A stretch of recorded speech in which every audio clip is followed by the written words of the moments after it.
Sports Park for round number 13 for the season of the Formula Regional Americas Championship. So great to be with you. My name is John Phippen. I'll be announcing throughout the course of the weekend for all three of our series, the Formula Regional Americas Championship, F4 US, and the JSF4 Championship here at New Jersey Motorsports Park, freshly repaved. And that's created some challenges for the teams and drivers to get accustomed to what the tire situation is. And so we're going to add an extra formation lap prior to this race because there have been some issues with some of the teams getting the Hankook tires at their optimum temperature. And so Hankook has recommended that we do an extra formation lap here before we line up for the customary standing start. While they're heading around on those laps, let's introduce the starting grid for you. In row number 5 alone, the 9th starter is car number 6. That is Nicole Laverda from Courtenay, Canada. She is sponsored by Valley Kitchens and Colonial Countertops. Nicole, an 18-year-old for the Crosslink Kiwi Motorsports team. She finished 12th in the championship a year ago. Moving up into row 4 on the outside, car number 25, Rico Slauman. Rico out of Montreal, Quebec. He's out of Los Angeles, forgive me, a 22-year-old out of Los Angeles for Crosslink Kiwi Motorsport. Had kind of an unusual journey to us. He raced in the F4 Championship all the way back in 2018 and then took some time off from racing and came back to race with us this year in the Formula Regional Championship. We're glad to have Rico with us. Starting in the 7th position next to him in that 4th row is the number 77 of James Lawley from Halifax, Nova Scotia. He races for the Atlantic Racing Team, sponsored by the Cartbahn Racing Stable. In row number 3 on the outside is car 73, Landon Matriano Lim, a 22-year-old out of Shreveport, Louisiana. He's sponsored by 739 Racing. He also races for the Crosslink Kiwi Motorsports team. Next to him in that 3rd row is the 22 of Hayden Bowlesby.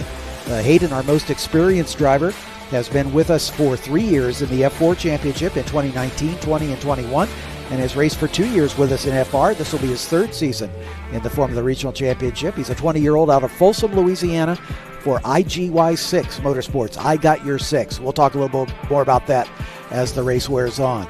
Outside of row number 2, yesterday's winner in the number 31 car, that is Titus Sherlock, a 19-year-old from Prosper, Texas.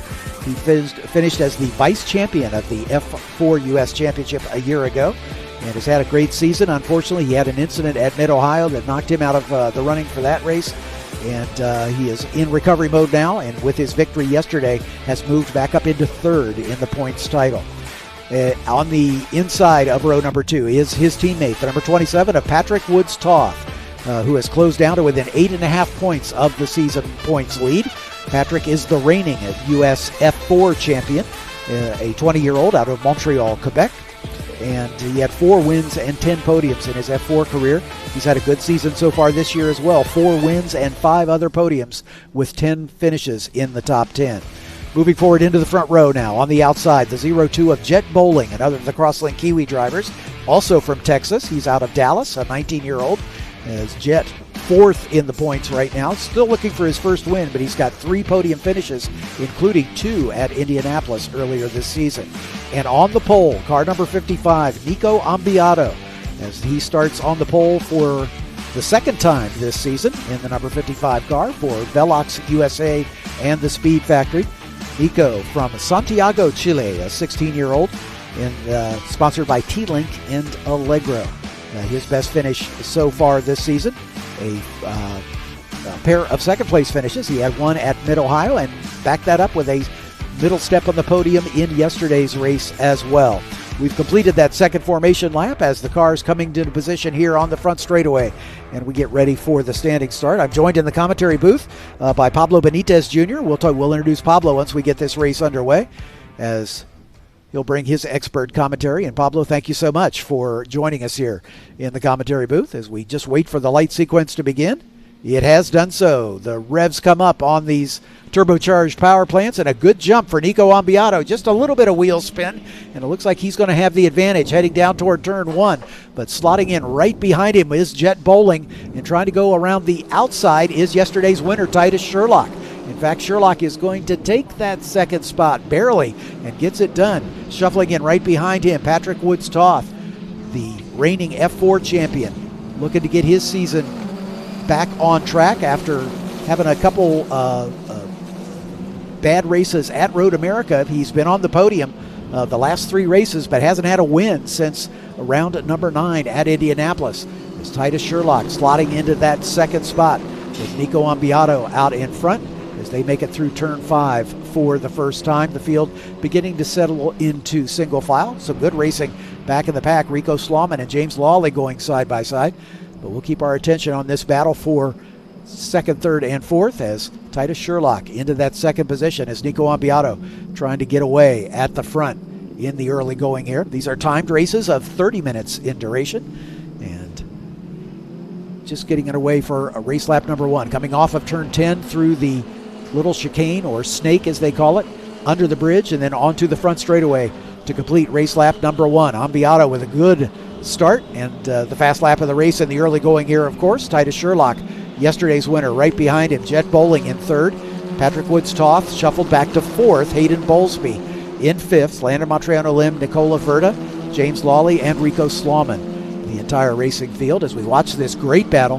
That's Woods-Toth in the black number 27. Right behind him is Hayden Bowlesby in the 22, and Landon Montriano Lim at the tail end of that 4-car train.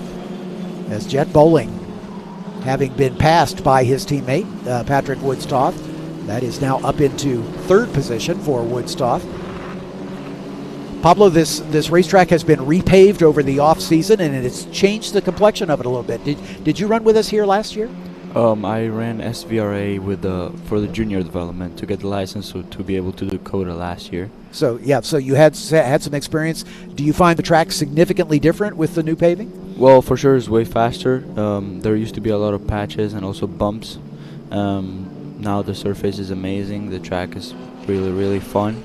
I also found out the curbs are not as friendly as I thought, but yeah. Exactly right. Pablo's had a great season so far. He's had a win and another podium finish at Mid-Ohio. Came a 5th place finish in the first race of the weekend, but we'll look for you to have better luck on the race 2 and 3 for the weekend.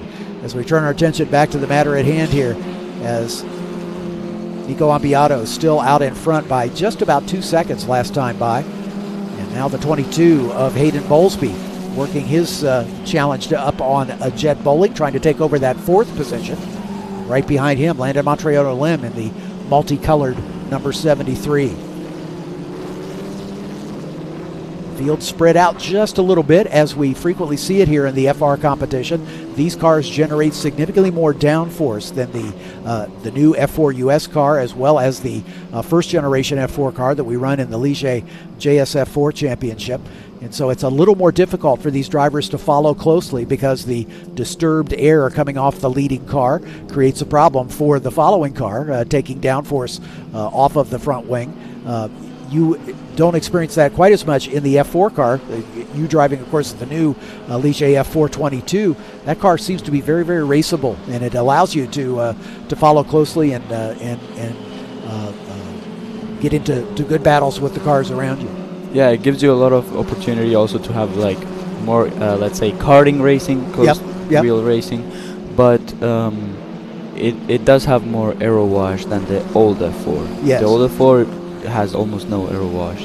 The new F4 has a little bit, but of course the F3 cars, with all the downforce they have, when you're right behind someone, all the dirty air, it just doesn't let you turn. Yeah, exactly right. So these drivers have to be just a little more cautious about where they make their passing maneuvers, but that doesn't mean there isn't any passing. There's certainly plenty of it, as we've had a great weekend in this series.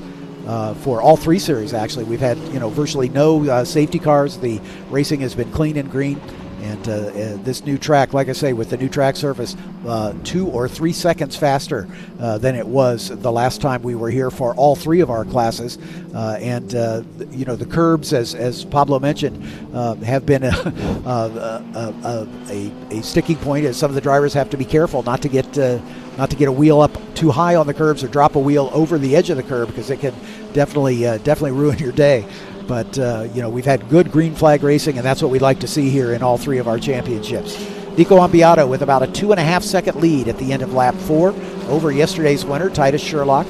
Patrick Woods-Toth in the third position now. He's only about a second behind his teammate Titus, and on that last lap was marginally quicker, so we'll look for him to move forward. Jed Bowling in the fourth position, about a second and a half behind Patrick.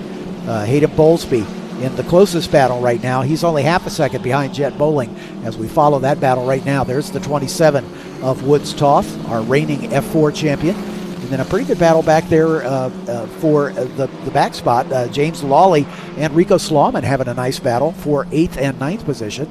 And they are still in the points, if you will, with Lawley in the 77. He will be sharing the commentary booth with me for Pablo's race a little later this morning for the F4 US Championship. So we'll have a chance to talk to James about his race. But Rico Slauman, as we said in the introduction in the 25 car, took a long hiatus from racing. After racing with us in the F4 series back in 2018, and then back with us in the FR car this year, and he's had a great season so far. Looking for Rico to continue his good success. His best finish so far is a 7th place finish, and he had that yesterday in the 12th round of racing for the season. So Rico looking for better stuff today. As we turn our attention to Landon Montriano Lim just in front of that battle, he is in 6th position right now at the tail end of that train of cars, starting with Woods-Toth, Bowling, Hayden Bowlesby, and then Lim, about 2.5 seconds off the back of that battle. Landon, the oldest driver in the field, a 22-year-old out of Shreveport, Louisiana. And he is, when he's not racing, is also graduating early from LSU in management and marketing. He is also an accomplished gymnast, which a lot of people don't know. So I'm sure he's paying a lot of attention to the Olympics competition going on right now, as Landon was a gymnast during his high school and his college days at Louisiana State. As we watch Titus Sherlock and Patrick Woods-Toth battling for 2nd and 3rd right now. Again, on the last lap, Woods-Toth just about identical lap times between those two, as he's biding his time to see if he can find a way around his teammate. Sherlock, again, trying to make up for the points that he lost at Mid-Ohio, and hoping to close the points gap down to his teammate, Patrick Woods-Toth, and at the moment doing what he needs to do by keeping him behind him. Woods-Toth indeed battling for the points lead and in a position to take over the points lead here this weekend. Unfortunately, our points leader, another of the Crosslink Kiwi drivers, Ryan Shehan in the 66 car, not able to race here this weekend because of some funding issues for his race effort for this season. So Woods-Toth there to pick up the pieces and perhaps end the weekend taking over the top spot in the points. As this battle for 2nd, 3rd, 4th, and 5th, as we watch that on screen, Titus Sherlock in the white and yellow trimmed number 31 out in front. Patrick Woods-Toth in the black number 27, then Jet Bowling in the 02. All three of those drivers from the Crosslink Kiwi stable. And right at the tail end of that group is Hayden Bowlesby in the number 22. Pablo, of course, racing for the Scuderia Buell team, a team that your father is the team principal of. Tell us a little bit about the genesis of Scuderia Buell from your native Argentina, and how the team came to be. Well, I started racing karts, and then, well, my dad said he used to have a team when he was young. Yep. He became a golfer. I don't know. He did many stuff. And then, well, we were here, and he was like, why not? Yeah. And then, so we started doing F4. We did F4 last year, and then I started also. I was like, I want to get in the cars too. Yeah. So, yeah, I got a car, and well, we focus basically on the teams just to keep a good environment in the team. Right. Everything has, and also, to be top tier, try to be the fastest we can with every car we have. So of course, yeah. Yeah, your teammate Teddy Musella has had great success in the JSF4 championship, and obviously, you in the F4 championship. We don't have a Scuderia Buell car in the FR championship just yet. Is that something that you hope to jump into next season? Yes, for sure. All right, awesome. Sounds great. Status quo for the top three in this battle: Sherlock, Woods-Toth, and Bowling as Hayden Bowlesby dropping off the back of that battle just a little bit. Meanwhile, Nico Ambiato out in front by almost 6 seconds. So Nico having a great run here in that 55 car. Starting on the pole. Yesterday's race finishing second to Titus Sherlock taking his win. So Nico 1 place better and putting it to good advantage here. We're in the situation, however, in the races on Sunday, the final 2 races of the weekend. Each of the teams only has 2 sets of Hankook tires to deal with, and I was talking to one of the officials that works with the teams to get the tires scanned in and whatever, and he was saying there's been a lot of variation about the inflation level on the tires, and especially in this class, very critical for the longevity of the grip of the tire over the course of the race. And they were having some issues where some teams were gambling a little bit with underinflating the tires in hopes of the grip coming to them as the race went on, and it actually worked in the opposite direction. It created some problems for some of the teams. So what has been your experience in tire management, and especially with the pressures to affect the way the car handles and how the tires last over the course of the race? Well, it's a really tire demanding track because there's a lot of high speed corners, so I was struggling with some understeer.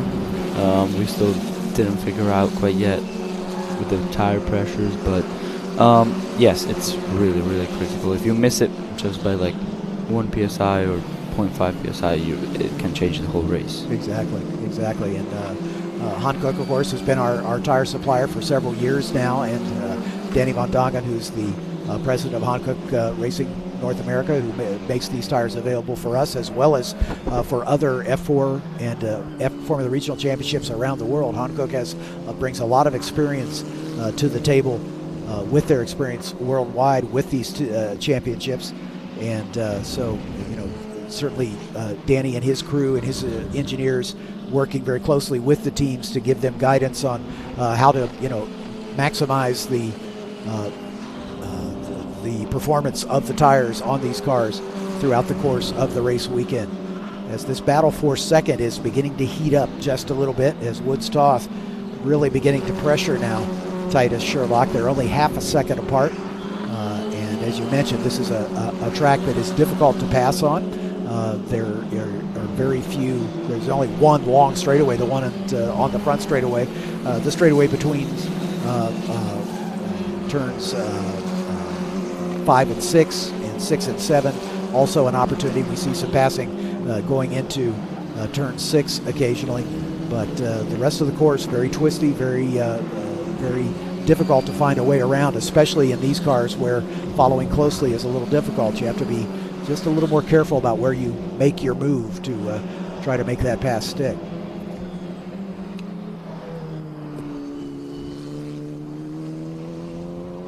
Titus Sherlock out in front of this group. This time it looks like Woods-Toth losing just a little bit of ground, as Jet Bowling, his teammate, closing up just a bit. He's not quite as close to Titus Sherlock as he was a lap ago.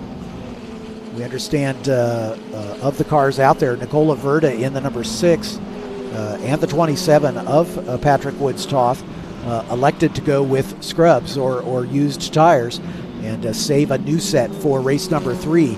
So it could be that Patrick is paying the price for that, as these tires with a few heat cycles on them already.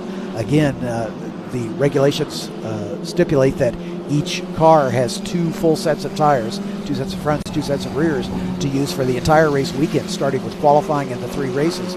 So at this point, where we've already had a qualifying session and a race session on a set of tires, to bring a scrub set into this second race of the weekend, looking forward to perhaps a fresh set or a fresher set for the final race, is a gamble that can sometimes come back to bite you.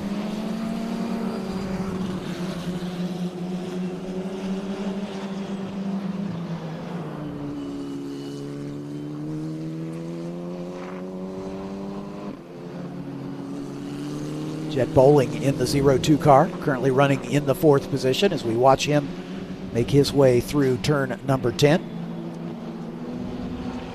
Jet out of Dallas, Texas, looking at his year so far. He's had a good run of podiums with a second and 2/3 at a second and a third at Indy, another third place finish at Mid-Ohio. He finished 4th in race number 1 yesterday, and that's right where he's running in this race as well. So Jet Bowling looking to keep his run of good performances. Another shot of Landon Montriano Lim coming under pressure now from Hayden Bowlesby. Landon moving up into that 5th position. Just a couple laps ago on lap number 9, he took over that 5th spot. But Bowlesby on the last lap a little bit quicker, just marginally, only about a second behind Landon as they battle for a position in the top 5. You can see the 4th place runner of Bowling just ahead of them, and then disappearing out of your camera shot are Patrick Woods-Toth and Titus Sherlock as they battle for second. But Nico Ambiato really has this race under control, opening up almost a 9-second advantage as we are into the second half of it, about 8.5 minutes to go. And it's unusual to see that kind of a lead, but Nico obviously chose the setup perfectly, and the car really working to his advantage. Yeah, he's completely gone. He just said, okay, you guys want to fight? You guys can fight. I'll just pull away. Yeah, exactly right. Nico, a Chilean for the Velox USA Speed Factory team, raced with us in the F4 Championship a year ago for a partial season, but has had great success here this year. Like I say, looking for his first win on the season to go along with the 4 podiums. He has 10 points-paying finishes. He's also set 2 fastest laps over the course of the 12 races so far this year. So he's shown that he has the pace, and now it looks like he's put it all together and perhaps in a position to take that top spot. But keep an eye on this battle that seems to be ebbing and flowing just a little bit. Just as it looked like Titus Sherlock was kind of solidifying his hold on that second spot, all of a sudden here's Woods-Toth closing right back on him as the two of them from the same team, obviously same engineering staff. They have the same, Crosslink Kiwi is a big team. They've got, multiple cars in all 3 of the championships, so they've got lots of data that they can share between them. But when it comes down to it, it's a matter of who's doing the best job behind the wheel. And right now, Woods-Toth looking really racy as he's going to try to find his way up into that second spot. There's Ambiato disappearing out of our camera shot. We still wait to see this second place battle between Titus and Patrick Woods as they come across the line down toward turn number 1. About a car length, I would call it, which is about as close as they can follow without really running afoul of that aero wash. And Titus, I'm sure, has got one eye on the mirrors to keep an eye on his teammate behind him, because the leader out in front of him is long gone, some 10 seconds up the road. So his concentration has to be on the pressure that his teammate is putting on him. Oh, very enthusiastic move from way back for Woods-Toth, coming down into turn number 5. But Titus gave him racing room. He didn't close the door completely, and Patrick had to back off, so he'll have to challenge that again. It's interesting, this racetrack, again, not a lot of opportunities for passing, but you can frequently catch one of your competitors by surprise at a place where you don't normally see a pass, and Patrick did just that, just then. Yeah, turn 5 is a really hard spot to overtake. Yeah. Because you come right out of the fast right-hander, so you don't expect someone dive bombing there. Yeah, exactly right. It's not a place you normally see an overtake, and that's a pretty heavy braking area, and Patrick tried to take advantage of it. But let's see what he's got up his sleeve here as we continue to follow this battle. It's the closest one on the racetrack. Hayden Bowlesby and Landon Montriano Lim about a second apart, but this is about half a second between these two for the middle and the final step on the podium. Woods-Toth, as we mentioned, finishing 3rd yesterday. Titus with the win yesterday. Nico Ambiato finishing 2nd. So the top 3 running in this race, the same top 3 that we had on the podium. The order just shuffled just a bit. To turn 5, where Patrick tried to make that move a lap ago. Almost identical racing lines, as we can see, as trying to maximize their mid-corner speed here through turn 6, and now this almost endless right-hand sequence, turn 7, 8, and 9, a decreasing radius. You can see on the camera shot how much slower the cars are at the exit of turn 9 and then an immediate change of direction back to the left for turn 10, 180-degree sort of button hook turn. And then the little chicane that leads them under the bridge and onto the front straightaway, as we're down to about 4.5 minutes remaining. So just a couple laps yet to go. As we follow the field back with Jet Bowling in the 4th spot. He's about 8 seconds, or 3.8 seconds behind the battle we've been following. And there's Landon Montre on a limb with Hayden Bowlesby closing up on him. As we've checked the lap times, Hayden was about 2/10 quicker on that last lap, and now it's a battle that's just about as close as this one that we've been following for 2nd and 3rd. Hayden Bowlesby in the single car effort, at least in this class, for the IGY6 team. His father, a military veteran, in fact, all of the team veteran owned and operated, and they're very supportive of veterans' causes. Their team sponsored by Save 22, which is a nonprofit to raise awareness for the fact that unfortunately we lose 22 veterans and first responders to suicide every day in this country. That's a statistic that just seems unbelievable to me. And Hayden and his dad and the entire crew do such a great job of raising the awareness of that terrible thing. And we certainly, our hearts and minds go out to the military veterans. I'm a veteran myself, having served many years ago in the Army, and I certainly appreciate the effort that they're making. So as we head back up to the 2nd place battle, is once again Patrick Woods-Toth closing up on Titus Sherlock. As we look to see, Titus's car seems to be handling well, as does Patrick's. I think it just appears that Patrick's got maybe just a little more pace, but he doesn't have enough of an advantage that he can find that way through. As they go through turn 4, Titus being a little cautious, because that's where Patrick tried to pull a move on him, as Titus not quite defensive, but certainly not taking the optimum line into that turn 5, and that's really allowed him to close back up. As we look at the battle for 8th and 9th as well, James Lawley in the 77. Just in front, Rico Slauman in the 25, right behind him, as these two battling for the final 2 steps in the points table here. Slauman in that sort of Gulf liveried number 25. Back to the 2nd place battle with Sherlock and Woods-Toth. So Pablo, what's your dream for your career as you move forward? Obviously, everybody wants to make it to Formula One. Is that where you'd like to be when you continue your journey, or do you have your eye on sports car racing or Indy cars? What would be your perfect next step on the ladder, other than Formula Regional Americas, obviously, next year? Well, of course, everyone's dream is F1. Sure. So I think, well, of course, F1, and then IndyCar or IMSA, or actually whatever has a wheel in it. I'm just fine with driving a car. So as long as I'm driving a car, I'm happy. So. Oh, that's great. That's great to hear. Well, keep your dreams alive, my friend. We would love to see you in the FR Series next season, and let's hope that that is a stepping stone to bigger and better things down the road as well. That's what these ladder series are all about, as we are heading toward the white flag here. As starter with the white flag in hand, and he shows it to Nico Ambiato. We haven't spent a lot of time talking about Nico, as he has just dominated this race. It is rather unusual to see a car with that much performance advantage over the rest of the field, but the battle for 2nd comes by the line, and this is the final opportunity for Patrick Woods-Toth to see if he can find the middle step on the podium. So let's take nothing away from Nico Ambiato and the Velox USA Speed Factory team, as he took the lead at the drop of the green flag and has not looked back, opening up now over a 10-second lead, almost unheard of in this racing series. So congratulations to Nico and his crew. He's just about a half a lap away from notching his first win in the championship so far this season.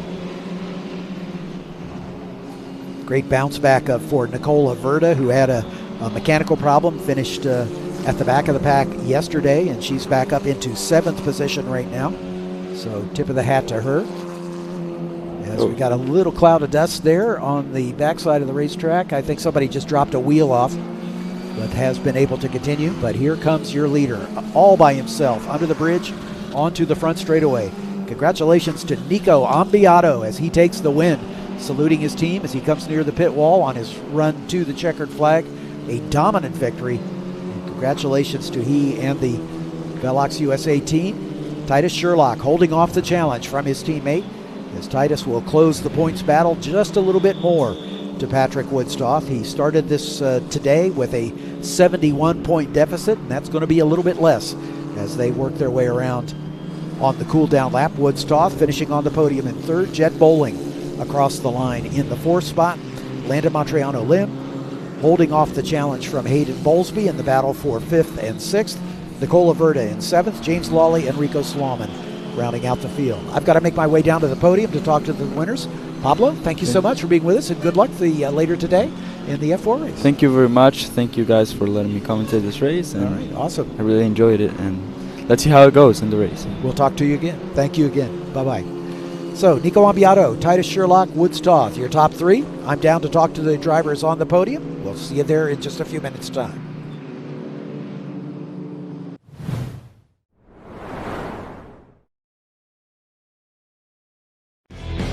The Summit Point Speed Tour returns to Summit Point August 16th through the 18th, featuring the Sports Car Vintage Racing Association, Formula Race Promotions, and Optima's search for the ultimate street car. Saturday, you can take part in the Haggerty Cars and Caffeine Car Show with Parade Lab. You do not want to miss the Summit Point Speed Tour August 16th through the 18th. Advanced ticket discounts available. Children 12 and under are free. For tickets, simply go to speedtour.net.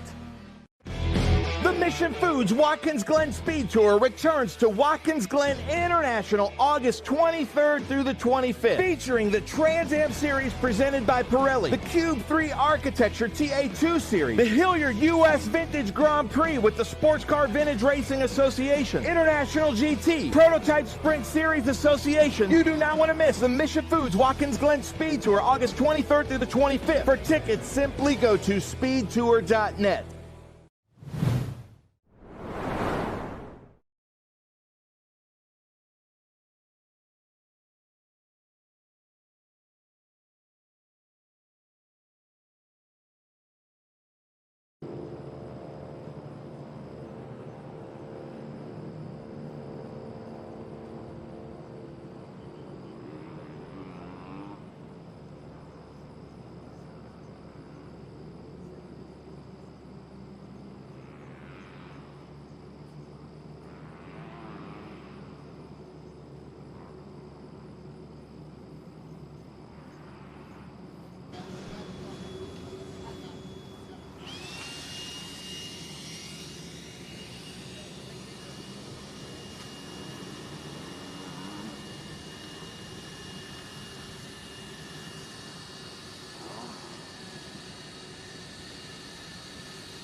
Let's get our podium celebration underway and bring up our third place finisher. He is now your new points leader once again. 6 podiums and 4 wins for Patrick Woods-Toth.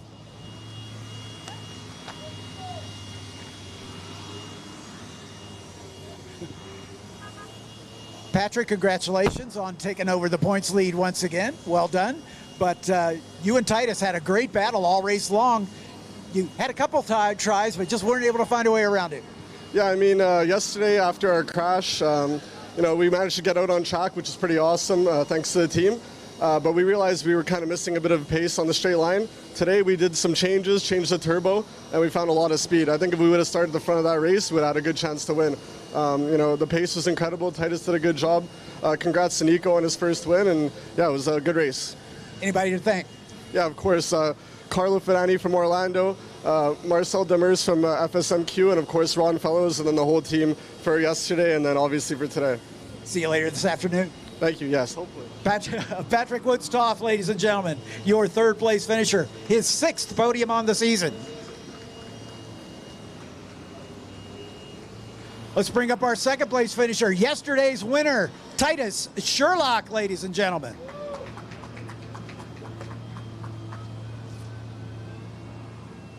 Three wins and now 2 podiums. A pretty good season so far. This guy put the pressure on you all race long. How did you keep him behind you? Yeah, it was a good battle with Patrick the whole race. Nico was just gone. He was way faster than us, but it was a good battle, and it was fun, and glad we could hold on to second. Anybody to thank? The whole Crosslink Kiwi team, my uncle, everyone watching at home, thank you. Everyone that puts countless hours into my car making it go this fast. Congratulations. Thank you. Titus Sherlock, second place finisher.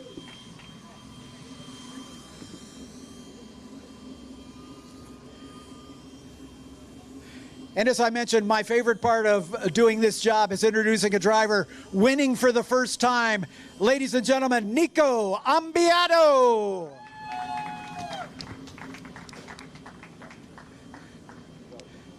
Nico, there's an old joke about bringing a gun to a knife fight. Today you did it. You had the dominant car today.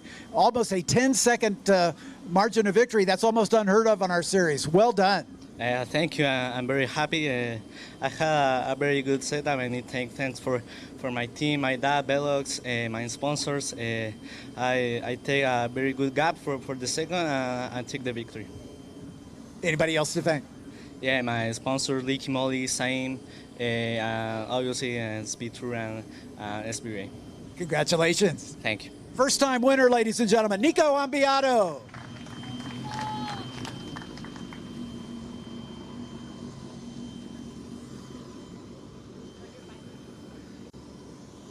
Mountoon hats on all of our drivers as we're going to get a round of photographs to acknowledge all the sponsors that make the racing possible in all 3 of our series. Mountoon, the company that provides these Honda-based power plants for our Formula Regional Americas, as well as the Ligier JSF4 series. And we thank Mountoon for all of their hard work. Hankook Tires, of course. It's been a weekend of learning. Cook has been instrumental in helping these teams maximize the tire pressures to work well with this new pavement here at New Jersey Motorsports Park. And we had a great demonstration of that today.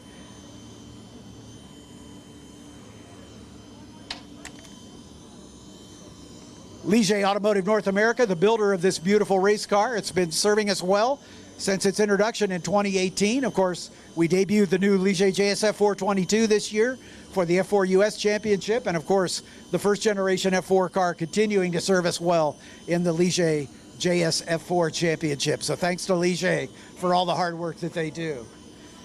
Ladies and gentlemen, time for a little celebration. Let's have one more round of applause for your third place finisher and new points leader, Patrick Woods-Toth. Titus Sherlock for his second podium to go along with his 3 wins, and his first time winner, Nico Ambiato. Congratulations, guys. Thank you, John.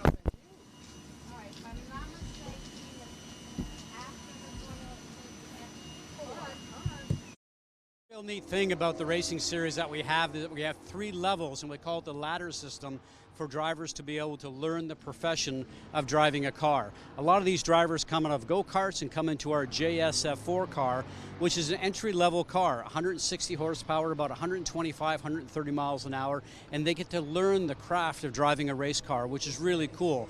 It's a car that is very forgiving, a car that they can go out there, and if they do go off track, it's not really going to harm the car. They get a chance to get back on. And most importantly is it's very reliable. So with that, they get to log miles, and be able to log miles gives you an experience to be able to move up to the next level of car, which is our new F4 car.